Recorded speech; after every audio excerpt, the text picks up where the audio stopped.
bonjour, aujourd'hui nous recevons Jason Legru. C'est ça, exactement. Bonjour monsieur, soyez le bienvenu. Merci de votre invitation. Voilà, nous vous recevons dans le cadre des entretiens de la Glorieuse que nous publions sur ce canal depuis 8 ans, tous les mardis. Ravi de... Donc le contexte, vous êtes biterrois, vous appelez à une manifestation à Montpellier ce jeudi. Samedi, pardon. Samedi. Samedi, exactement à 14h30. Voilà. Et vous avez créé le mouvement des coursiers engagés. Donc vous faites partie des 450 à peu près livreurs Uber à Béziers et des 2000 dans l'Hérault. Exactement, c'est ça. Vous avez 22 ans, vous étiez à Bordeaux, depuis un an vous êtes retourné à Béziers d'où vous étiez originaire. Oui. Vous êtes livreur repas Uber Eats. Vous avez commencé à 18 ans, d'abord en vélo mécanique, c'est ça. Et maintenant en vélo électrique. Exactement, ouais. Voilà pour le résumé. Donc avant de passer aux questions, Jason, voilà, numéro 1111 de la Glorieuse, 4-1. Voilà, c'est un numéro fétiche. D'accord. Ouais. J'espère qu'il portera chance. Voilà. On revient donc sur l'hôtel Richer de Belleval en vente. On pose la question. Monsieur Aznar, l'homme d'affaires, a investi en Provence et on titre de Lacanau au château de Barbegal. Voilà. Ensuite, on revient sur l'entretien quick, sur la comédie, un gaspillage qui nous a déjà coûté 900 000 €, qui a coûté 900 000 € pour le contribuable. On vous explique tout. On revient aussi sur la note qui nous souffle, la note d'hôtel à Hiroshima. Voilà. On parle beaucoup d'argent. Le maire de Castelnau-la-Forgue qui crame la caisse. Et ensuite, politique, donc la motion de censure, la réaction des parlementaires, de l'Hérault. Vous savez ce que c'est la motion de censure? Oui, bien sûr, ouais. Voilà. C'est la France Insoumise, enfin en tout cas les partis de gauche qui l'ont déposé pour faire sauter ce gouvernement. Du parti de gauche et du RN. Oui, alors le RN a voté pour, c'est ça? Ouais. Parce que si j'ai suivi, c'est ça. Le RN a voté pour la motion de censure que la France Insoumise a déposée. C'est ça. Et oui, parce que on peut pas en fait suivre avoir un gouvernement depuis bientôt 2 mandats, donc 10 ans qui ment aux Français et au final qui voilà, moi je le vois pour les livreurs, c'est de pire en pire avec ce gouvernement. C'est-à-dire qu'en fait, comme je dis et vous êtes plutôt sur quel axe? Moi je cache pas, je suis plutôt de la France Insoumise. Voilà, je suis ancien militant à la France Insoumise, alors je milite toujours mais un peu moins. Voilà. Après, j'ai des idées. Enfin, oui. Parce que Montpellier, excusez-moi. Béziers, oui, c'est plutôt de droite. Oui. C'est plutôt de droite. Oui, après, voilà, bon, j'ai été un petit peu connu à Béziers par M. Ménard à l'époque, quand je suis arrivé. Pourquoi? Non, pas forcément en bien, parce que. C'est-à-dire qu'en fait, lors de l'inauguration de la crèche l'année dernière, on va dire que j'ai brandi une pancarte avec marqué dessus laïcité, il n'a pas forcément aimé. Le jour de l'inauguration de la crèche. La crèche à Béziers, oui. J'avais crié laïcité et puis j'avais brandi une pancarte. Voilà. Où d'ailleurs les sympathisants de M. Ménard m'ont vite arraché et ont été un peu violents. D'accord. Voilà. Vous allez y retourner cette année? Non, parce que si vous voulez, j'aimerais rester à Béziers longtemps sans forcément voilà, dès qu'on me voit dans la rue, qu'on me connaisse en mal. En plus j'ai une association, donc faut quand même que je reste dans les clous. Et vous aimez bien vous faire remarquer? À l'époque, oui, non. Mais maintenant, je suis un peu passager, on va dire. Voilà, vous êtes l'organisateur de la manif là, oui, à Montpellier. Parce que c'est des sujets où si tout le monde en fait, comprend la cause et soutient la cause et se bat en fait pour cette cause, on y arrivera peut-être à quelque chose. Enfin, je l'espère en tout cas. Et bon, mais bon, la crèche, si vous voulez, bon. C'est comme ça. Autre chose. Bon, vous êtes combien d'inscrits aujourd'hui à la manifestation? Alors, normalement, si mes comptes sont bons, on serait. Alors, exactement, je ne sais pas forcément, parce que ça dépend. Voilà, mais normalement, entre 80 et 100, je pense. Vous avez fait une demande à la préfecture? J'ai fait une demande à la préfecture qui a été acceptée par le directeur du préfet, et qui m'a même dit d'ailleurs dans le mail qu'il avait son soutien pour cette cause. Voilà. D'accord. Donc, oui, c'était différent. Alors, est-ce que vous pouvez nous parler de votre travail, une journée type? Vous m'avez dit travailler de 8h à minuit. Comment ça se passe? Alors, moi, je me lève le matin, comme beaucoup de travailleurs, en fait. Et puis voilà, dès que je suis prêt, je prends mon vélo, je vais en ville, à Béziers, je me connecte sur l'application du coup Uber Eats. Voilà, puisque Deliveroo, j'avais un compte chez Deliveroo et qui m'ont supprimé aussi. Pourquoi? Parce qu'en fait, comme j'ai créé l'association, si vous voulez, ça leur a pas forcément plu. Et vous croyez que Ils m'ont pris- ça va plaire à Uber Eats? Alors Uber Eats, vous savez, en plus, alors de base, ils m'avaient supprimé mon compte.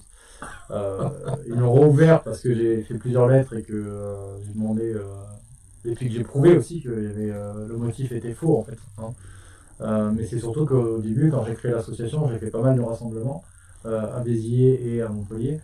Et en fait, Uber Eats n'a pas forcément accepté et du coup a dit que je volais des commandes aux clients pour pouvoir me jarter en fait, hein, tout simplement. Pour pouvoir Pour pouvoir me jarter, pour pouvoir me supprimer en fait de leur. vous jeter. Ouais, c'est ça, exactement. Ouais. Et du coup, ça leur a pas plu et tout ça. Donc, bon, moi j'ai envoyé des lettres à recommander. J'aurais dit que j'aurais prouvé par des témoignages de restaurants partenaires que je ne volais absolument pas les clients, quoi. Et c'est de là ils ont ouvert mon compte. D'accord. Alors, donc vous vous levez à 8h du matin, vous branchez votre téléphone et là vous recevez des commandes. C'est ça, voilà. C'est hyper aléatoire. C'est hyper aléatoire. Il peut y avoir une commande à 8h30 puis pas de commande jusqu'à 11h. C'est exactement, même des fois un peu plus, hein. À midi, il y a déjà, en plus, il y a beaucoup, on va dire qu'il y a très peu de demandes à Béziers pour beaucoup de livreurs. C'est-à-dire qu'en fait, les courses, si vous avez un livreur qui est à côté, il peut très bien la prendre et pas vous voyez, vous voyez. Donc c'est compliqué. En plus, j'avais pas vu jusqu'à maintenant, mais il y a Uber qui a lancé, si vous voulez, le radar. Non, je sais plus exactement le nom, radar flash ou un truc comme ça. En fait, vous avez une course, vous recevez une course sur le téléphone, et si un livreur est plus près ou qu'il y a une meilleure note sur son application en tant que coursier, la course va lui être distribuée. En priorité. C'est hyper frustrant. C'est-à-dire que vous recevez une course, et en fait, c'est l'autre livreur qui peut, et ça peut vous être annulé en fait, et D'accord. l'autre livreur peut donc c'est quand même très frustrant. Alors, comment ça se passe, Uber? Parce que, bon, on parle d'ubérisation de la société, mais bon, pour des gens qui sont un peu à l'extérieur de tout ça, on ne comprend pas trop. Vous envoyez un CV, vous êtes sélectionné par Uber, vous signez un contrat, il y a un entretien, ça se passe comment? Alors, Entretien d'embauche non, pas du tout. En fait, c'est beaucoup plus simple que ça. C'est-à-dire qu'en fait, déjà, il faut savoir que pour faire Uber Eats ou Deliveroo, ou d'autres, hein, Stuart, ou des plateformes un peu comme ça, il faut être auto-entrepreneur. C'est d'avoir une micro-entreprise. D'accord. Donc avec numéro de cabis, tout ça. Ensuite, il faut avoir un compte aussi, du coup, il faut créer un compte, si vous voulez, à l'URSSAF pour pouvoir déclarer tous les mois. Voilà. Et suite à ça, du coup, là, vous adressez vos papiers d'identité sur l'application partenaire Uber, qui s'appelle Uber Driver. Et vous pouvez transmettre vos coordonnées et vos pièces d'identité, tout ça, et après vous pouvez commencer à travailler, hein, dès que vous avez un sac de livraison. Donc vous voyez personne. On voit personne. Non, vous avez, personne. Il n'y a même pas, je vais dénoncer ça aussi, parce qu'il n'y a même pas d'intermédiaire quand il y a des problèmes avec Uber Eats ou quoi que ce soit. Il y a même pas. Alors, on parle aussi d'échange de comptes. Alors ça oui, en fait, il faut savoir que oui, alors en fait c'est un peu le souci. C'est-à-dire qu'en fait, Uber Eats, c'est un milieu, Uber, Deliveroo, tout ça, c'est des travailleurs très précaires. Je n'ai pas honte à le cacher, il y a des travailleurs sans papier qui travaillent pour la société d'Uber, donc qui sous des comptes. Voilà. Mais en fait, c'est parce qu'ils ne peuvent pas faire autrement, parce qu'ils ont des familles à nourrir. Et voilà. Donc le but, c'est pas, comme certains me disent, oui, ils sont sans papier, dénoncer. Le but, c'est plutôt peut-être, voilà, ils travaillent comme tout le monde, de les aider, et pourquoi pas, voilà. Alors après, oui, il y a eu un démantèlement, c'est pas on fait ça à Nîmes, de trafic de comptes, et parce qu'en fait, voilà, c'est des travailleurs qui demandent juste à pouvoir travailler, et voilà. Et quand je vois le temps que ça prend, une demande de titre de séjour, c'est quand même énorme, quoi. Alors, au niveau du gain, là, vous m'expliquiez que pendant le Covid, vous arriviez à faire des mois à 2000 € et qu'aujourd'hui, à cause de la baisse des commandes globalement et de la multiplication des comptes et des gens qui travaillent pour Uber ou d'autres, hein, aujourd'hui, vous aviez divisé par 2 presque vos revenus. C'est ça exactement en fait. Donc pendant le confinement, enfin le Covid, Et le confinement, je suis arrivé à faire des mois à 2000 euros, et maintenant je fais 600, 700 euros max, quoi. Parce qu'en fait, si vous voulez, Uber Eats accepte les livreurs, accepte les livreurs, accepte les livreurs, mais en fait, il n'y a pas forcément beaucoup de demandes. Donc on se retrouve avec trop de livreurs pour peu de demandes, et du coup, on arrive à des revenus qui sont très bas.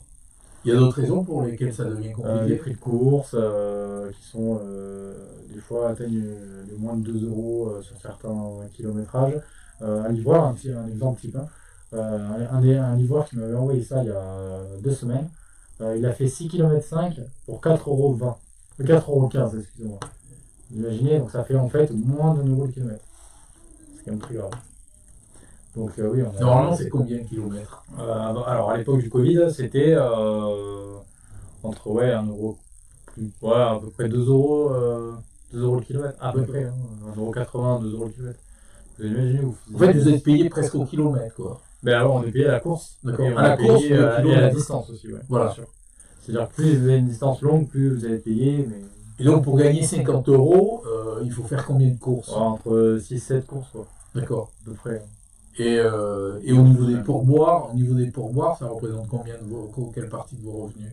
Les pourboires, par exemple, sur 600 € de revenus, vous avez même pas, c'est entre 50 et 100 € de pourboires, max. Quand les gens sont à peu près sympas. Et alors le week-end, vous travaillez ou... Alors, le week-end, oui, je suis secouriste bénévole. Indépendant, donc je travaille des communes ou autres. C'est quoi le métier de secouriste indépendant? En fait, c'est comme un secouriste en association, sauf que moi je fais pas partie d'une association, je travaille tout seul, quoi. Si vous voulez, c'est comme Street Medic, c'est un peu près pareil. Alors, vous organisez là, vous êtes un peu le lanceur d'alerte là, de cette manif. On peut facilement faire grève chez Uber? Alors, c'est pas aussi facile. C'est-à-dire qu'en fait, il y a beaucoup de livreurs qui ont peur de faire grève ou qui ont peur de justement faire un rassemblement ou une manifestation, parce qu'en fait, il faut savoir qu'Uber, quand il va y avoir un rassemblement ou une manifestation, augmente les revenus le temps de ce mouvement-là, pour dissuader en fait les livreurs de faire grève ou de se mettre en... Ils doublent leurs revenus? Ils doublent les revenus, même des fois courses triples. Pour dissuader les livreurs de faire grève. Et ils leur envoient des messages. Moi j'ai 2 livreurs à Narbonne la semaine dernière qui ont reçu des messages comme quoi s'ils faisaient grève, leur compte était sauté, quoi. D'accord. Donc Uber Eats c'est des euros, les deux. Ça rigole pas? Ah non, mais c'est ça, c'est-à-dire qu'en fait on est autres entrepreneurs, mais au final on est quand même, on fait partie d'une entreprise quand même. Donc c'est du salariat déguisé. Est-ce que vous trouvez, comment trouvez-vous le statut d'auto-entrepreneur créé par François Hollande? Moi je trouve qu'il n'est absolument pas, enfin en tout cas pour notre métier, il n'est absolument, il ne correspond pas du tout en fait. Je trouve que nous, pour moi, on devrait avoir, alors soit être auto-entrepreneur mais avoir quand même un minimum de revenus, ou alors être salarié carrément et avoir là, oui.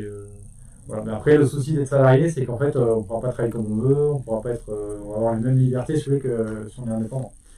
Donc ça, c'est un peu le... Vous demandez quoi alors? Un statut qui correspond en fait à notre travail, quoi. C'est-à-dire que nous, on veut garder quand même le statut un peu, être indépendant et travailler un peu quand on veut, mais gagner des revenus qui soient, voilà. Donc après, c'est à eux de trouver le bon statut et la bonne uniforme pour qu'on soit bien payé. Mais... Qu'est-ce que vous pensez de l'ubérisation de la société? Je trouve que c'est en fait c'est néfaste.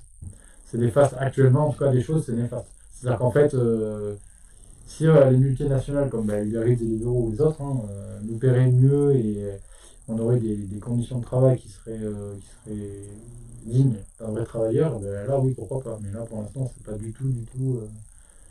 Pour moi, oui, pour l'instant, c'est pas du tout. Mais pas du tout à la hauteur. Au niveau des accidents, comment ça se passe? Il y a des gens qui ont déjà eu des accidents ici? Oui, des accidents de vélo. Même à Bordeaux. Il y a quelques années, il y a eu un livreur qui est décédé. Et en fait, là, par exemple, il y a 2 semaines, il y a un livreur qui s'est blessé à Béziers, qui a eu un accident de vélo. Et important avec des blessures, en fait. Et Uber Eats a trouvé le moyen de dire que c'était le livreur en faute pour pas en fait pour pas déclencher l'assurance, si vous voulez, et qu'en fait le livreur ne soit pas payé. Donc en fait pendant 15 jours il a été forcément il ne pouvait pas travailler en vélo, et il n'a pas été payé. C'est il n'a qui pas qui de- déclenche les assurances dans ce Bah, cas-là? c'est Uber Eats. C'est Uber Eats. En fait, nous, on a une assurance partenaire, si vous voulez, qui s'appelle AXA et qui est affiliée enfin, avec Uber Eats, quoi, en fait. Hein. On travaille avec Uber Eats. Donc vous êtes assuré. Vous êtes On est assuré. assuré, mais en fait, c'est que quand Uber Eats dit, en gros, bah oui, le livreur, il est pas en tort et voilà. C'est compliqué, ouais. Alors à Montpellier, il y a eu une affaire, bon, c'est toujours un peu le cas, sur le répression par rapport au bruit que faisaient les livreurs. Ils ont été verbalisés par la police municipale. Ça s'est passé à Béziers, ça se passe toujours à Montpellier. Vous êtes au courant de quelque chose? Alors, en fait, si vous voulez, déjà, bon, il y a des livreurs, moi je les vois, hein, je sais comment ils travaillent, je suis aussi livreur. À Montpellier, si vous voulez, les livreurs, ils sont obligés de passer sur la place de la Comédie. Parce qu'on a le McDo, qui est restaurant partenaire, place de la Comédie. Généralement, 90% des livreurs éteignent leur scooter avant de rentrer sur la place de la Comédie, vont jusqu'au McDo et repartent en fait hors de la place de la Comédie. Donc en fait, ça c'est vraiment les 10% qui restent, c'est des travailleurs qui sont pas forcément professionnels, mais dans tout métier vous avez des travailleurs qui sont pas professionnels. Mais c'est 10%. Parce qu'on voit souvent des attroupements de livreurs qui sont là, qui sont parfois en centre-ville, qui sont là tard, Un livreur Uber Eats, à Montpellier en tout cas, ça travaille toute la nuit. Parce que vous avez toujours des restaurants ou des épiceries qui sont ouverts toute la nuit en fait. D'accord. Donc, Et par exemple, la grande enseigne que vous citiez tout à l'heure, c'est un gros pourvoyeur de livraison ou pas spécialement, ou c'est un peu tous les restaurants? C'est un peu tous les restaurants, mais il y a des restaurants, si vous voulez, qui ont une meilleure politique qui traitent mieux les livreurs que certaines en fait. Bon, Lesquels par exemple à Béziers? À Béziers, on a la Micaline à Béziers, qui est un restaurant partenaire Uber Eats. Là où on n'a pas de soucis. On a d'ailleurs les livreurs qui sont très contents de travailler avec eux justement parce que ils sont professionnels et tout ça et puis ils sont adorables en fait, hein, clairement. Hein. Mais par contre, à McDo Béziers-la-Corondelle, vous voyez, les personnels du McDo est déjà mal formé et je trouve qu'ils ne sont pas du tout agréables. Quoi. C'est-à-dire qu'en fait, ils donnent des commandes, ils les jettent. Donc oui, souvent même ça fight avec plusieurs livreurs parce que on nous prend un peu pour des chiens et ce qu'on n'est pas en fait. Hein. Oui, c'est compliqué. Ouais. Il y a certains restaurants partenaires qui sont un peu. Vous avez d'autres problèmes là au niveau de la sécurité oui, la sécurité par rapport aux livreurs, par rapport au contrôle, il y a beaucoup de contrôle. Il y a beaucoup de contrôle et il y a beaucoup, alors surtout à Béziers en tout cas, parce que c'est la ville où je travaille, il y a beaucoup de contrôle au faciès.